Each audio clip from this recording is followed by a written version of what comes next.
Raj and Jyoti Soren, hello and welcome to Books and Beverages UK Author Insights.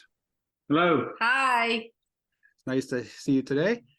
So I just wanted to, first start by, you're both Yorkshire authors, husband and wife duo, is that correct? Indeed. Yes. Yeah, and so between you have 3 books related to stress management, including a children's book you've co-written.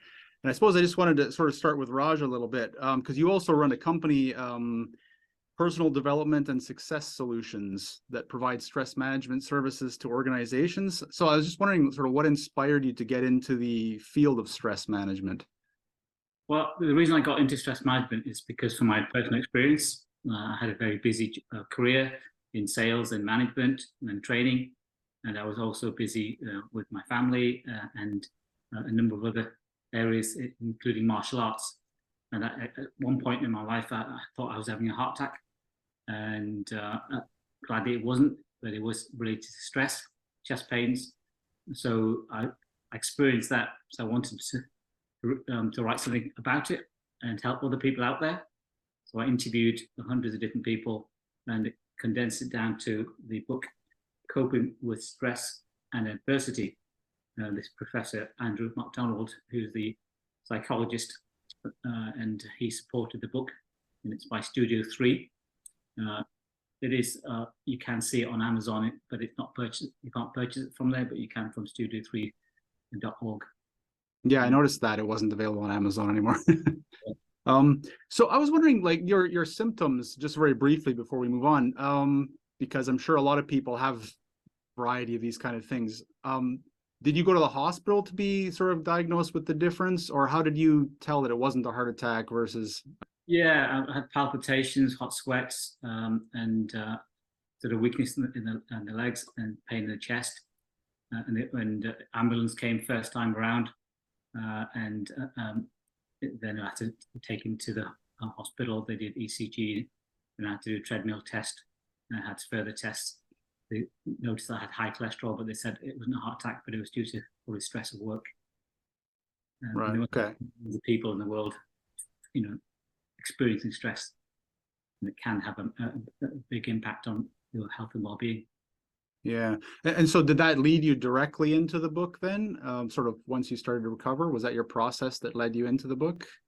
Yeah, because I've written a previous book on Handbook on Medical Sales about 15 years ago, and had a few different book ideas. And over lockdown, we had a bit more time on our hands. We weren't traveling as much, everyone working from home. And hence I put the idea together over a period of time and writing different chapters. So more or less from people from different backgrounds, it's real life stories. And we have people, whether they could be a person, a regular job, it could be a nurse, doctor, someone from the army, a business owner, housewives, it's all different individuals and characters, so people can relate to them. Right. So we'll move back to your that book towards the end. I think we'll talk about the other ones first, but first I wanted to sort of talk to Jyoti, because you work in a primary school, mentoring children with speech and language challenges and special education. Yes, that's got to be pretty stressful as well, doesn't it? Yeah, it's very, very. It can be very stressful, but rewarding at the same time. You see, because you're dealing with conditions like autism and obviously speech language difficulties, then there's other issues going on with the child as well. So you really don't know what you're going to get in the morning when you go to school. Some days are good, some days are bad. Some days, the child is stressed out, so you have to manage that stress as well as any stress of your own as well. Yeah. And how do you manage that stress as well as the children's stress then? Well, I enjoy walking a lot, so I like to get out into nature. So that was one of my things. We have a park which is on our doorstep. I also started meditation in lockdown, and that's one of my things that I do every day. And I have a good circle of friends which I communicate with, and we support each other, and then just I do lots of crafts and stuff like that as well, which takes my mind away from the stress. that I might be going through. So it's a nice way for me to unwind and just get myself balanced again. Excellent. So I'm sensing a bit of a pattern with lockdown being a sort of life-changing experience for the two of you then. Would that be safe to say? Indeed. Yes. Yeah. I think you reevaluate what's important to yourself in life. All the things that you thought were serious at the time, work and deadlines. We've both all three of us got COVID in the family at the same time. Oh wow. Jyoti and my daughter recovered within a 2-week period, but I was out for 3 months. Wasn't quite sure if I was going to make it, and it took me a recovery time, 6 months plus after that. Then long-term COVID, as well as that, I was struggling just to get from my room to the bathroom, and after 6 weeks, just able to walk around the garden was a struggle. Wow. Yeah. It was pretty hard.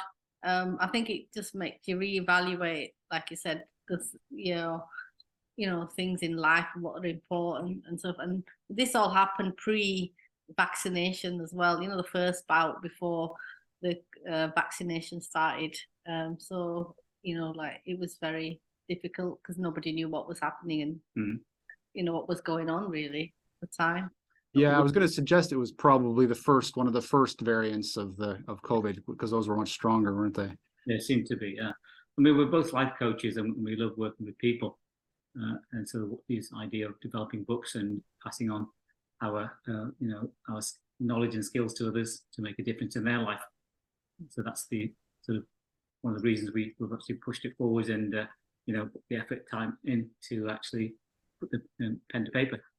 Right. So, and one thing that, one thing you haven't mentioned much yet is the martial arts seem to feature a fair amount in your work as well. And you did mention meditation and yoga. So much of your approach seems to be kind of maybe built around the ideas encapsulated in those sort of approaches. So what is it about these that sort of lends itself to stress management, at least as far as you're concerned? Yeah, I mean, martial arts or any physical sport is very good for your body and mind. And in particular, I do jiu-jitsu, Japanese jiu-jitsu for the last 40 years, and as well as Aikido. I'm instructors in both, and I've started doing Brazilian jiu-jitsu.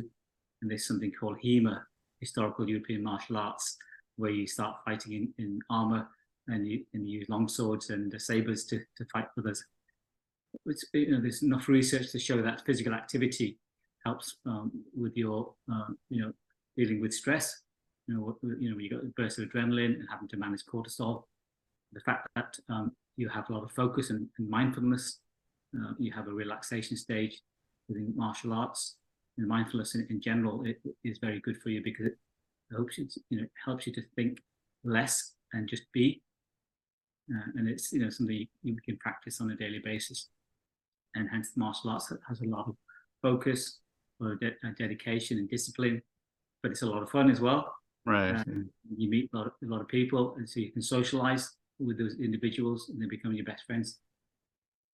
Excellent. I see you've taken to a few sword-related martial arts there. Is that something we should be worried a little bit, or no? Well, the good thing is that it's in a safe environment. Imagine that you can take your mind back to become a samurai or a medieval warrior. But because it's all in a safe environment, you've got safety gear on as well. But you can create a lot of sweat and have a lot of fun at the same time. So I was wondering, because a lot of these are surrounded by a lot of mysticism and stuff as well. So are there some people will dismiss them? Oh, well, it's not really that useful, maybe. Sort of thing like mindfulness, meditation, things like that, yoga. But so for the skeptics, what would you say? And are there certain specific lessons that you might sort of offer them to take away that maybe aren't shrouded in some of the mysticism behind it? Yeah, I mean, maybe Joy can say a few words about mindfulness. I can say things about the martial art. From the mindfulness perspective, it's the fact that you have to be present at the moment of whatever it is that you're doing, and that sort of shifts your focus from any stress or anxiety or anything that you are feeling at the time. So it's almost like a distraction technique. But like if you're having an anxiety attack, or then like focusing on your breathing and being present with it is something that will calm you down and get you more centered again. So that's probably the reason why mindfulness is so powerful. Right. It feels like a distraction from the distraction, if you would, maybe, right? Yeah. Yeah. We've all got very busy lives. We've got hundreds and thousands of thoughts going through our mind, all the time, and that isn't always a good thing.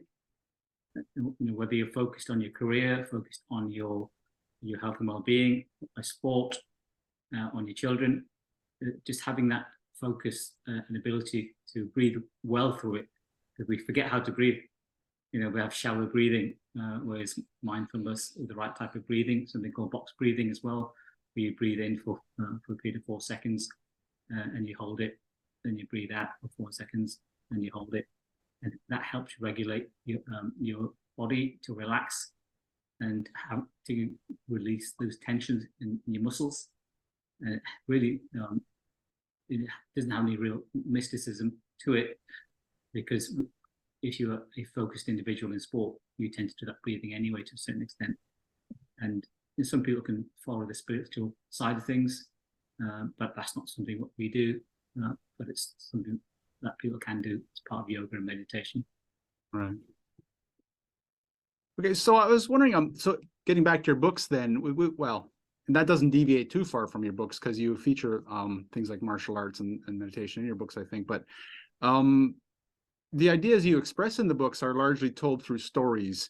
And I'm just curious, so if you could explain why you chose to, well, I mean, the children's one, of course, is a story, but the other two, the stress and the confidence books, are told a lot through story as well, whether it's sort of fable or parable, or whether it's personal experience.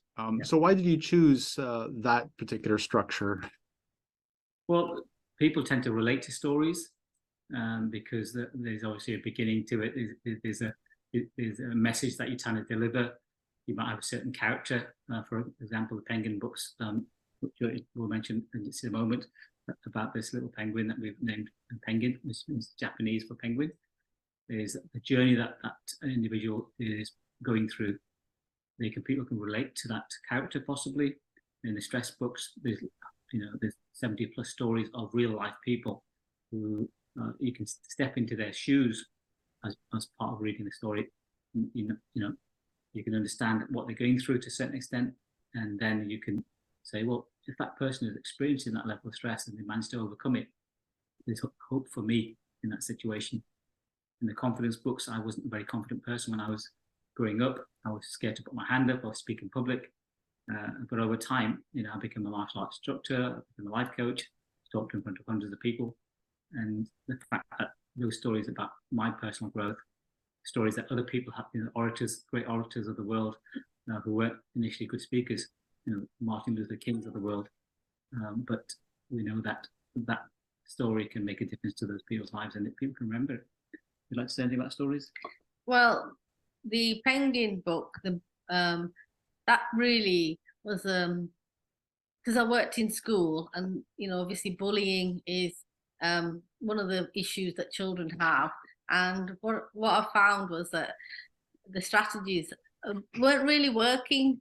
Because all you're told to do is tell the teacher, and and then the teacher sort it out. Whereas the responsibility, it gives a child, it takes ownership of the situation, so gives them back control, so they can deal with the situation, at their sort of level. And that was one of the things that helps build confidence, when you take ownership of a situation. And that was probably one of the reasons why I thought it'd be good to write a book, where it gave a solution rather than just telling them to tell somebody else, which they have to do, and which is a good thing to do.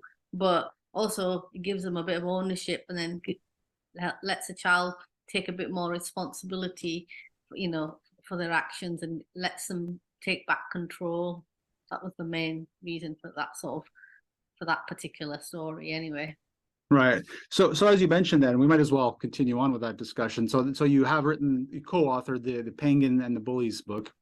This is aimed at what age? Probably between 5 to 7 year olds, I would say. But I found that older children have been reading it. I know some of the teachers I worked with, they were using it in their class, so like 10 to 11 year olds, and they were very inspired by it. And the best comment we had was that the fact that the children had tools to help them deal with it, a situation. So that, that was my goal really, just sort of, taking responsibility themselves, being able to do something about it as well as just tell a teacher, and giving back control to them in a situation like bullying. Yeah, the child, as well as the parent, to give guidance. So it's meant to be read in conjunction, with the child. In one sense, we can be a series of different books with this Pengin character. As they grow up, there's different challenges they'll be facing. Bullying is one of them. They may be dealing with stress of doing tests and exams, creating relationships, all these type of different scenarios that children will face. So that's something people will relate to, because of Pengin has to go through life and face all these, not by themselves, with the support of a father or parent, as well as a martial art instructor in this case as well. So we will be seeing more books in the series then. Indeed. Well, my daughter Janny has done the illustrations for all these 3 books, as well as the Problem with Stress and the Lion one as well. In terms of, yeah, I was going to say, I noticed that I think on your website that your children, I think they're both your children, were both designers, and your yes, daughter was. I was going to ask about that. Yeah. Yeah, my son Suraj as well. They're very good at designing and he's industrial designer. And the youngest, Lucky, she's actually a graphic designer, so she may well be involved with the next series of books as well. Excellent. So you'll get a whole family business going with these books. Yeah, indeed, yeah. So I was wondering, in regards to the sort of the bullying, because this is something, obviously it's been around forever. Back in sort of when I was a kid, it wasn't really approached that much. You were more or less told by your parents that you had to kind of deal with it and sort of, if you want to use the phrase, man up or whatever. But do you think that perhaps we've gone too far the opposite direction? And so, like you say, with your book, you're bringing people sort of back to a proper, let's say, a reasonable center. Because we went to the point where, like you're saying, they were only told to tell the teacher. So at that point, they're getting authority figures to deal with all of their problems, which isn't healthy either, is it? So as you suggest your book does, brings them back to having tools to deal with it themselves as well. Yeah, we're living in a new era now with technology, the digital era, the social media. You want to say something about the challenges we face there? Because well, what you were saying about letting the, like in education, it's it's sort of moving towards taking ownership of your education.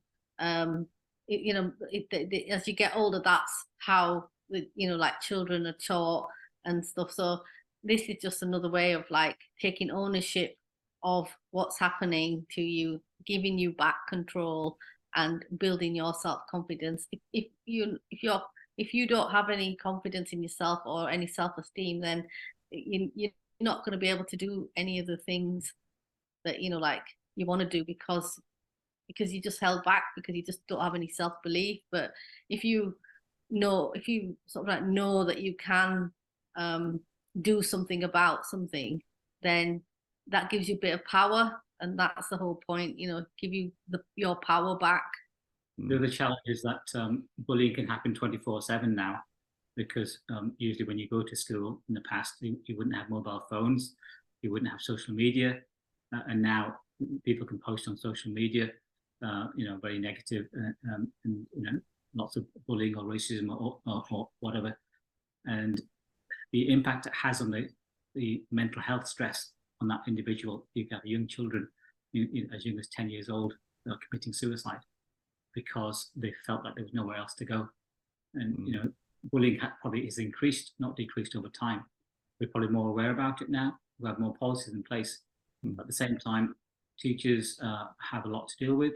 Having to teach and you have to behave with children and to inspire children. At the same time, children may not always be comfortable asking for help and support and go in silence. So we're doing our bit, and there's lots of good organisations out there that are trying to do and help individuals like this. Right. Do you feel the bullying has then shifted? It used to be perhaps more physical. Now it's perhaps more psychological. Would that be reasonable to say? Yeah, I think you're right. Yeah, definitely. Like you said, it doesn't stop, does it? In my time when I was a child, if you were being bullied or harassed at school, but you could come home and that you would have a respite from it, so nobody could contact you or at home or anything. Whereas now you come home and they can, like you said, through social media or the computer or whatever, they can still keep harassing you. So it just doesn't sort of like give them respite from it or time to process it. So I think it seems worse because we just know so much more about it, and it's people have access to so much social media and stuff that it can be relentless. So we designed workshops to run workshops for over 1,000 children on how to deal with bullies, to deal with the self-esteem and confidence. So make sure that they have the skills to deal and the tools to deal with it, and to seek help and support when they need it. These are part of the book series we have is to give people the tools to deal with the challenges in life. If that hasn't been dealt with, it will go on to when they become an adult and when they go to work, because bullying has increased at work as well these days. HR departments are having to deal with challenges, and people do grow up with the stigma of either being bullied all their life and not the self-esteem and confidence. Right. So if a school was wanting to book a session with you, then they can do it through your website. Is that right? Yeah, I mean, they can contact our website, www.pdss.co.uk or raj@pdss.co.uk.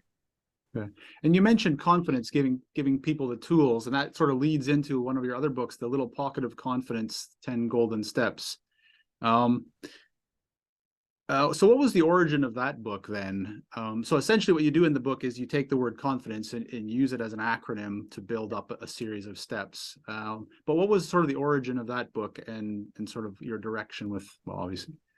Yeah, I mean, when I was growing up, I was the only Asian in the whole school of 1,000 children. And I wasn't confident to take my hand up and ask questions.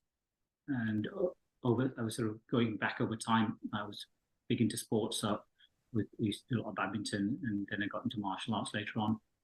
However, I was thinking, how do I build up my confidence? Is that self-belief? I faced racism when I was growing up as well, so having to deal with the challenges, having to do with racism, so it can knock your confidence. So over time, I did some research of how to develop confidence, either through doing something like a martial art or a sport, to help me find my voice and start teaching. And it wasn't an easy journey at the same time, but learning from other people out there, people that are fantastic speakers like Tony Robbins, all these orators that we mentioned earlier on that are famous around the world that people look up to. So if I could actually write something to do with confidence that can help someone else's life out there, then that would make me feel a lot better about myself, to know that I've passed on this information. So the 10 steps really, in summary, are things like courage, how to overcome negativity, feelings, dealing with personal feelings, how to make sure you can deal with those, how to be inspired by other individuals, how to be determined, how to deal with negativity, how to work on your self-esteem, necessity, communication, enthusiasm. So that's the mnemonic for confidence. Each letter, as you mentioned earlier, represents each of those different areas you can work on in your life. I was curious. One of the things that struck me when I was looking through the opening of the book was, as you said, the first C is for courage, and you have a phrase that says you sort of grow by looking fear in the face. I think I probably might have paraphrased that, but yeah. It resonated with me because of a particular, let's say, Hollywood celebrity that has been in the news in the past year, well, about 2 years ago, I think, probably. So I really was inspired by some of his motivational stuff, and then he kind of basically collapsed. I don't know, imploded or something. I'm speaking of Will Smith, of course. And so Will Smith had actually said something in one of his pieces that was very similar to that. He was talking about a skydiving incident where he said, and he basically phrased it as, God puts the greatest things in life on the other side of fear. And I thought that was really inspirational, really insightful. And then, of course, he goes and implodes on public television in front of millions of people. And I'm wondering, so he's someone who seemed to have everything in order in many ways, and yet clearly something failed. And I'm just wondering, so if you have some thoughts on sort of how a person like that, like what could happen to them to lead them to a path like that? Well, it's difficult to say without having a good history of Will Smith. I think Will Smith was a big hero to a lot of people for many years, and it was part of his career. But in that situation, maybe he was going through a stressful time in his life. We don't know what that was. If that's the case, is he going through any personal challenges or mental health issues? We don't know. So that's a very unusual behavior to do that in public.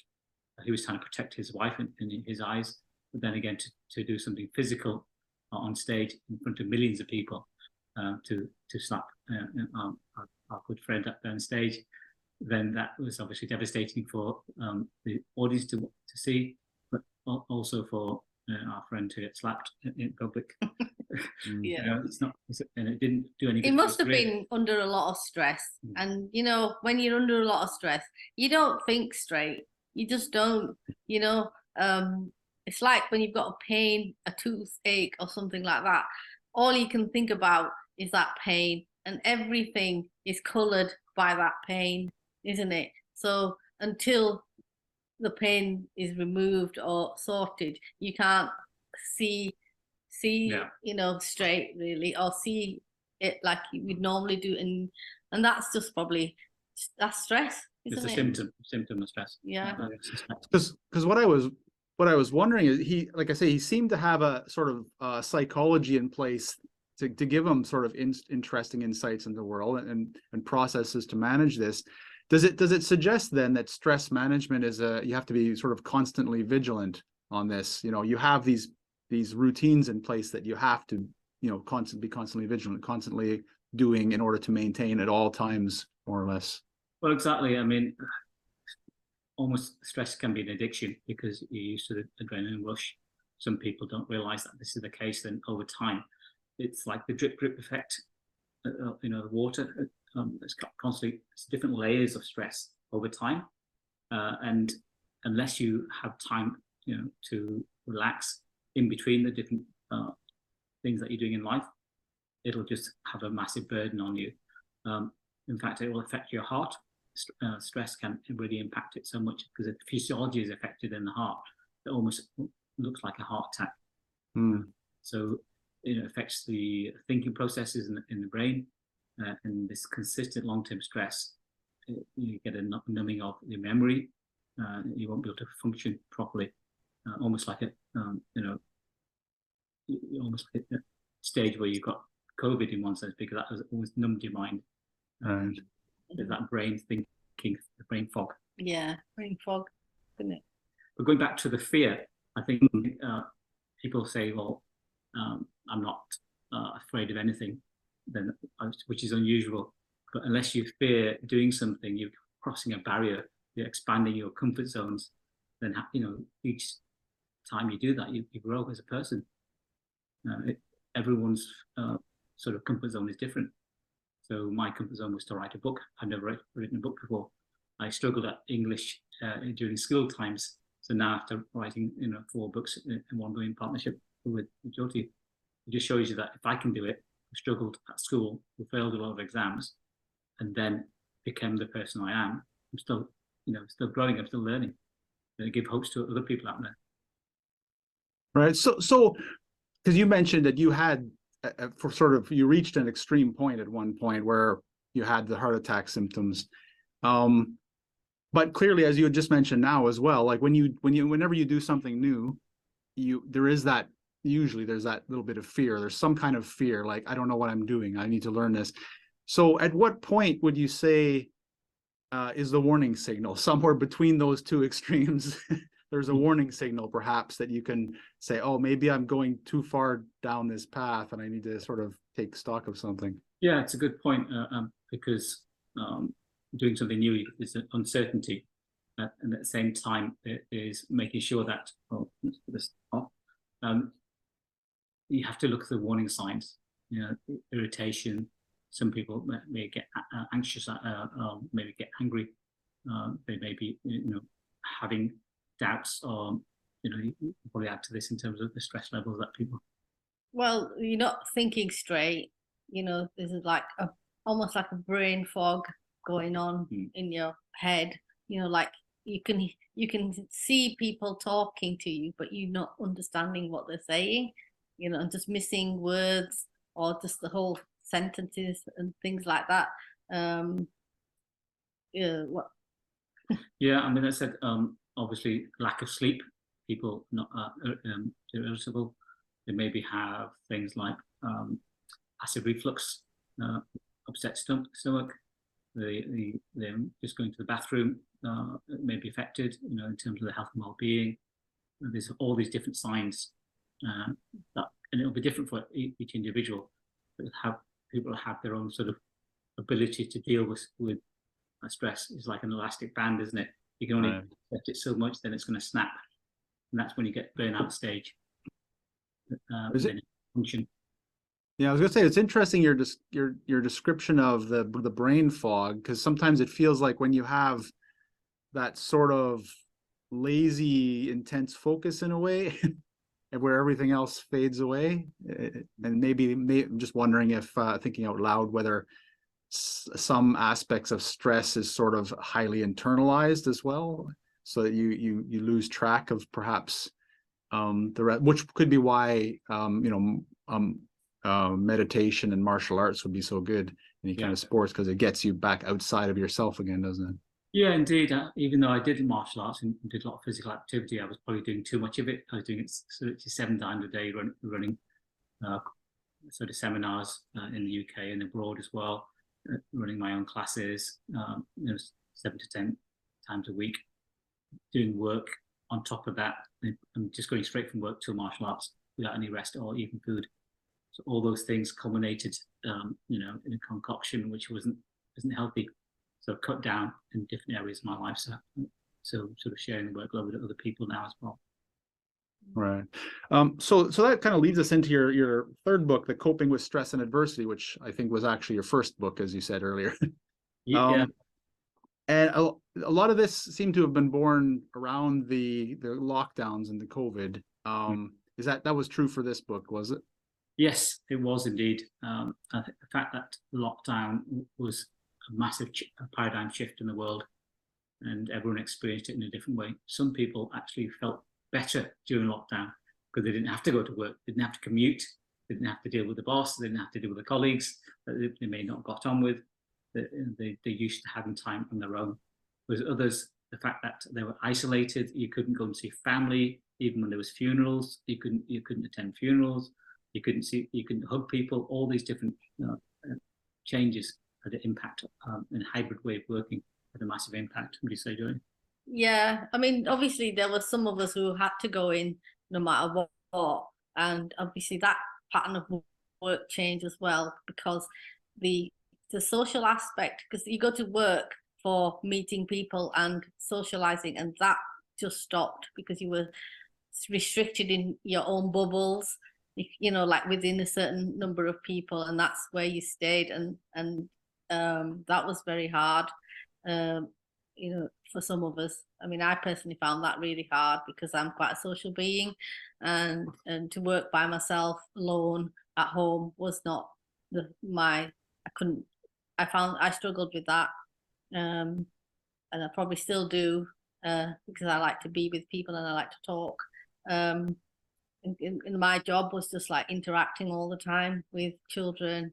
So you can imagine how difficult that was. Whereas, like Rad said, other people thrived with being, like working from home and being isolated and just doing their job and stuff like that. So it was a very, very different experience for everybody, really, And the challenge is that there's so much stress that was built up over time, that when you sometimes in lockdown, families put together when they couldn't go out, it created lots of different challenges that, people didn't get on, people started fighting in the house. I know a lot of relationships that broke down because of isolation, because there were already cracks there. And unfortunately, those relationships are no longer around. But yes, the stress during lockdown did highlight all these issues. Do you think some of the people who thrived during lockdown perhaps found new challenges? So, you go your workaday life and it becomes a bit of a drudgery for a lot of people, even at whatever levels that is. And some people sort of saw new opportunities for new challenges, things, whether it's technology to develop, businesses to develop, things that would perhaps help moving forward. And so sort of a positive aspect rather than just, I get free time sitting at home as well. Well, absolutely, because some people did find new hobbies. I started gardening again. Lots of people were out there outdoors more so, and they start becoming creative. Whereas other people unfortunately got depressed or stressed out more.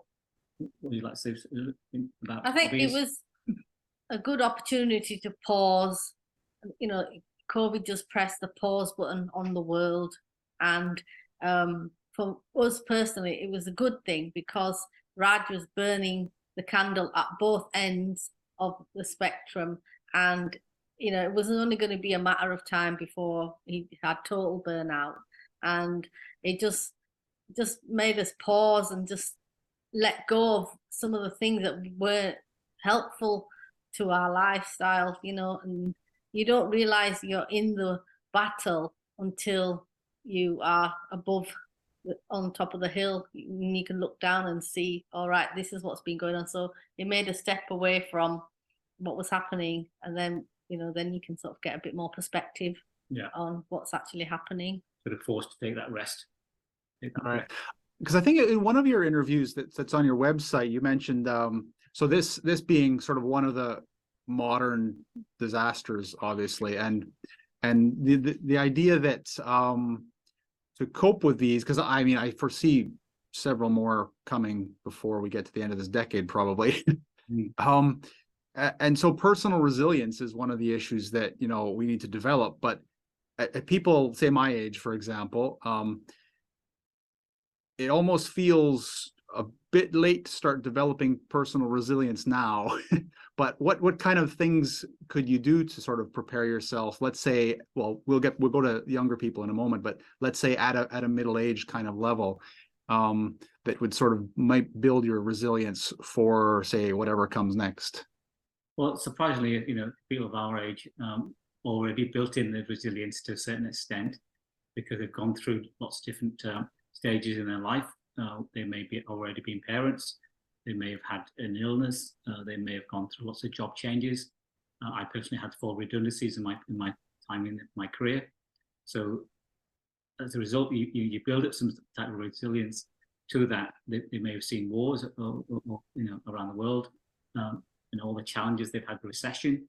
And so, yes, people are already building that resilience, providing they actually make themselves strong as a result of it. Yeah, well, just going through COVID itself, the whole 3 years of what we went through, I think, and to know that it was very dire at the beginning, but we've gone through it. So that in itself has built resilience for older people.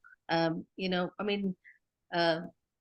about the Queen, when she gave that speech about, we'll get through this, and that was just like, you know, an older generation person telling the whole world, you know, it's going to be okay. You know, is, you know, like to the, you know, like to even our generation, they've seen so much more than we have, and they were telling us that, you know, it's going to be okay. And, you know, and the proof is now, isn't it? We are okay, and we are moving forward, you know, those of us who survived COVID. I think, you know, Stuart makes a really good point. The fact that the individuals who have experienced all the challenges of world wars and, you know, the COVIDs, we are the survivors of COVID in one sense, and that is going to build a resistance with their own body. At the same time, the mental and resilience is vital. But the youngest generation now, they're the ones that are feeling the pinch as well in terms of the stress levels. Right. So that leads me into for example, so you have a book on for primary school children. We haven't yet discussed teens, who are probably bearing the brunt of this, and we don't have much time. So I just wanted to ask you sort of one question, which is, so the teens are being fed all of this negativity and amplified through social media as well. And so what can they do? Because clearly the future world, well, let's say hopefully the future world, not going to be as negative as they're being taught. So what can they do at this stage to build their resilience? Because there's not a lot of sort of natural mechanisms within the system, let's say, that is really doing that at the moment. So what should they do to build the resilience? Yeah, there's a number of things that they can do. The fact that they're, you know, going back to social media, in fact, you know, having some time away from social media is a big thing. Setting the goals appropriately, because sometimes this new generation are facing the challenges of trying to get a home, if they trying to get on the ladder to get a home, trying to get a job when there's a lot of competition. The economy is struggling. There's the war in Ukraine. You know, all the different challenges around the world that are being faced. You know, they have to have that a strategy in place. So that, you know, mindfulness. Would you like to say something about the children and teenagers? Well, you just mentioned the fact that the goal setting of having more realistic goals and real expectations, and actually learning that the universe doesn't move as fast as you would like it to move. So you apply for a job and you want the answer straight away, but it takes about 2 to 3 weeks to actually go through the whole process, and you know, learning that, you know, it's time and being patient, and those are the sort of the skills that, you know, that they need to learn, or, you know, are beginning to learn, because you know, as we grew up, we had to do that because we didn't, you know, we didn't have all the technology that they have now. So setting realistic goals is probably a big part of you know, their development in resilience. The mnemonic I use is called MEDS, MEDS. It's a way of M is for meditation or mindfulness, so they can do more mindfulness.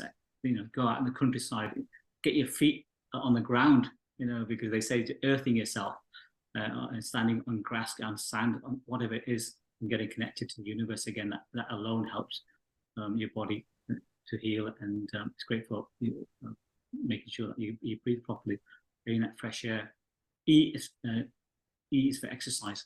You know, whatever exercise is going to help them to do what's right for their body. You know, whether it's swimming, whether it's martial arts, whatever it is, they choose that exercise. And D is for diet, having the right diet in place. So ensuring that, you know, we have healthy foods that we can eat on a regular basis, rather than too much sugar or too much content or salt. Those type of things are not good for us, as you know. And S is for sleep. We underestimate how important sleep is, because if we are working hard and not getting enough sleep, you don't get the time to your body to, you know, recover. So having a routine in place and having the right level of sleep, would you say? Yeah, I agree with that. That's totally right. Yeah, so just building, you know, building on those little blocks will sort of help them to become more resilient adults. And having friendships, having long-lasting friendships, because they can come and go. Having a group of family members or friends that you can rely on, because it's usually artificial friends. It's all, I've got 10,000 friends on Facebook, possibly, but how many people do you actually meet face to face, have a good conversation with, have a tea or coffee, have a hug, those type of things. So, making sure that we still stay human. Yeah, that's all great advice. We could talk about this for a long time, and I would love to, but I think we're almost out of our time. So before we go, perhaps you could tell us sort of where to find you online, what books you have, maybe what the next idea for the next Pengin book is, and yeah, just if you're having any workshops or anything happening or anything like that. Yeah, I mean, you can find our two books, the Little Pocket of Confidence on Amazon, as well as Pengin and the Bullies on Amazon. And we mentioned the Coping with Stress and Adversity, the inspiration stories on studio3.org. And in terms of the next book on Pengin, we're exploring a few different areas. We can't say, there's a couple of things Yeah. in the pipeline and we'll try and do the most relevant to what's going on in the world at the moment. Yeah, and there's a few other areas. I'm putting a book together on the journey to black belt in martial arts. Oh, okay. Lots of different instructors from all around the world sharing their story and the inspiration to others. The other areas I'm looking at is emotional intelligence, and as well as looking at that dealing with anxiety. So there's some of the topics I'll be exploring in the future. Oh, excellent. So Raj and Jyoti Soren, thank you so much for joining me today. Thank you very Thank much you. for having us. It's been a pleasure. Yeah.